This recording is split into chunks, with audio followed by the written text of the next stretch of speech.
آپ سے سوال کرتے ہیں اے پیارے محبوب صلی اللہ علیہ وسلم عن الاہلتی نئے چاند کے بارے میں۔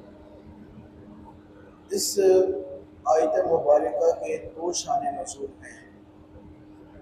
پہلا سماعت فرمائیے حضرت معاذ بن جبل رضی اللہ تعالیٰ عنہ اور ان کے ایک اور ساتھی سرکار عالم صلی اللہ علیہ وسلم کی بارگاہ میں حاضر ہوئے اور عرض کی یا رسول اللہ علیہ وسلم، یہ جو چاند کبھی گھٹتا ہے کبھی بڑھتا ہے، پورا ہوتا ہے پھر آہستہ آہستہ کم ہوتا ہے، پھر نیا چاند نکلتا ہے، یا رسول اللہ علیہ وسلم یہ کیا وجہ ہے؟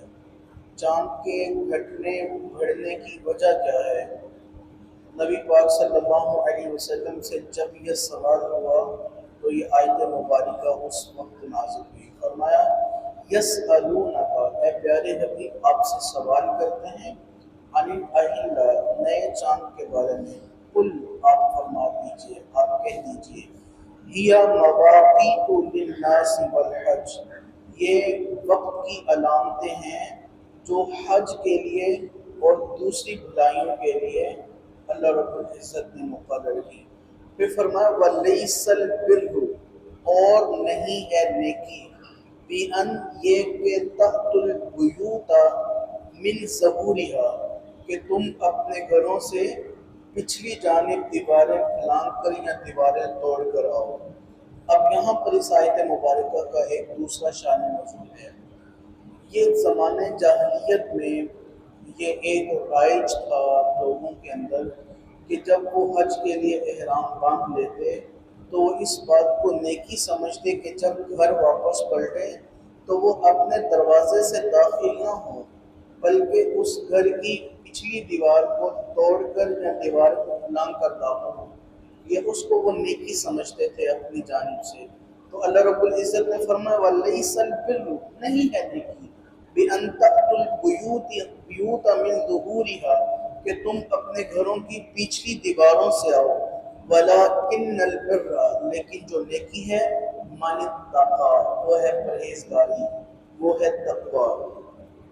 اس آیت مبارکہ کے تھوڑے سے جملے سے ایک اور بات ہمیں جو معلوم ہوتی ہے، خود ساختہ چیزوں کو بنا لینا اور پھر کہنا کہ یہ چیز اچھی ہے یہ بری ہے، یہ دین کا شعار نہیں ہے، یہ دین کا مزاج نہیں ہے۔ بہت سارے ہمارے معاملات ایسے ہیں جن کو ہم نے اپنی جانب سے نیکی اور بدی کا سلسلہ بنا رکھا ہے، البتہ دین اسلام اس کے بارے میں ایسی بات رائج نہیں کرتا، تو اس بات سے تھوڑا ہٹنا یہ ضروری ہے۔ پھر فرمایا کہ وَأْتُوا الْبُيُوتَ مِنْ أَبْوَابِهَا، تم آؤ اپنے گھروں میں دروازوں سے، وَاتَّقُوا اللَّهَ، اور اللہ سے ڈرو، لَعَلَّكُمْ تُفْلِحُونَ، تاکہ تم کامیاب ہو جاؤ، تاکہ تم فلاح پا جاؤ۔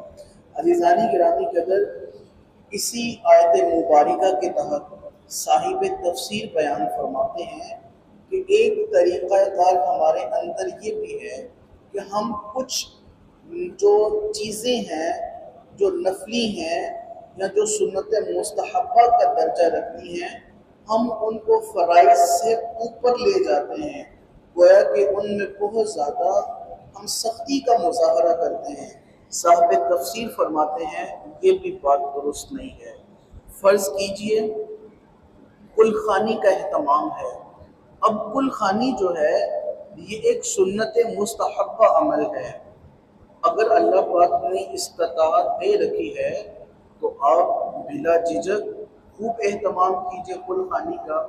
اگر استطاعت ہی نہیں ہے پاس اور قرض اٹھا کر کے آپ اہتمام کر رہے ہیں، شریعت اس کی اجازت نہیں دیتی۔ میرے شیخ پیر و مرشد حضور شیخ مفتی محمد امیر رحمۃ اللہ تعالیٰ علیہ، آپ کے پاس ایک صاحب آیا، ایک مرید آیا اور عرض کی حضور کچھ قرض چاہیے، میرے کسی عزیز کا انتقال ہو گیا ہے تو میں نے اس کے ختم کا اہتمام کرنا، مجھے کچھ قرض چاہیے۔ تو پیر و مرشد رحمۃ اللہ تعالیٰ علیہ فرمانے لگے اگر استطاعت نہیں ہے اور باوجود اس کے تم قرض اٹھا کر کے یہ اہتمام کر رہے ہو کہ ناک رہ جائے، تو فرمایا یہ نیکی نہیں بلکہ گناہ ہے۔ ہمارے ہاں یہی سلسلہ رائج ہے، استطاعت ہوتی نہیں ہے، اور لوگوں میں ناک رکھنے کے لیے اور لوگوں میں بات رکھوانے کے لیے ہم اتنا خرچہ کرتے ہیں اور وہ سارا سلسلہ کرتے ہیں۔ یہ فرض بھی نہیں ہے، واجب بھی نہیں ہے، یہ سنت مستحبہ ہے۔ آپ چاہیں تو یہ سلسلہ کریں، نہ چاہیں تو نہ کریں۔ آپ اس کی جانب سے ویسے قرآن خوانی کا اہتمام کرتے رہیں، پڑھتے رہیں۔ اور یہ جو سلسلہ رائج ہو چکا ہے ہمارے ہاں کہ مسجدوں میں وہ کوئی 2 من چنے لے کر آ رہا ہے، کوئی 1.25 من چنے لے کر آ رہا ہے، وہ طرح طرح کے پھل لے کر آ رہے ہیں، پھر مسجد کے تقدس کو بھی پامال کیا جاتا ہے۔ اور ایک روز کی بات تو یہ ہے، مسجد میں کل خوانی کا اہتمام ہوا تو مسجد سے باہر ایک بزرگ کو پھسلتے پھسلتے وہ دیکھا کہ وہ بڑی مشکل سے بچے۔ وہ جناب سارے نمازی مسجد کے باہر پھلوں کے چھلکوں کا ڈھیر لگا دیتے ہیں۔ سیدی اعلیٰ حضرت سے اس مسئلے کے بارے میں پوچھ لیں ذرا۔